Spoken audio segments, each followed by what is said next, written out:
On today's episode, we're talking about the importance of marketing design and why ugly stuff just doesn't sell as well. The clock is ticking.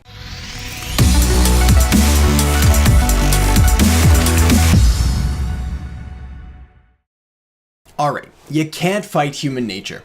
I'd like to be able to tell you that I've never judged a book by its cover, but frankly, I just did. And if I'm pressed for time, that's the only way I do know how to judge a book, strictly based on its cover. And again, that's exactly what I just did at the airport only a couple days ago. See, I was making my way through the airport and I needed to pick up a new book for the way home. And I was pretty pressed for time, only had about a few minutes. So what did I do? Well, I went to the airport bookstore, which, side note, is my favorite place to buy a book, and I quickly scanned, sorted, and then I judged really quickly and selected a book based really on nothing more than its cover. Good title, decent design, and seemed like a good book to read. So, with my new book in hand, I was on my merry way. Not sure why I just said merry way. I don't normally talk like that. Anyway, here's the thing. That is exactly how your customers make buying decisions as well.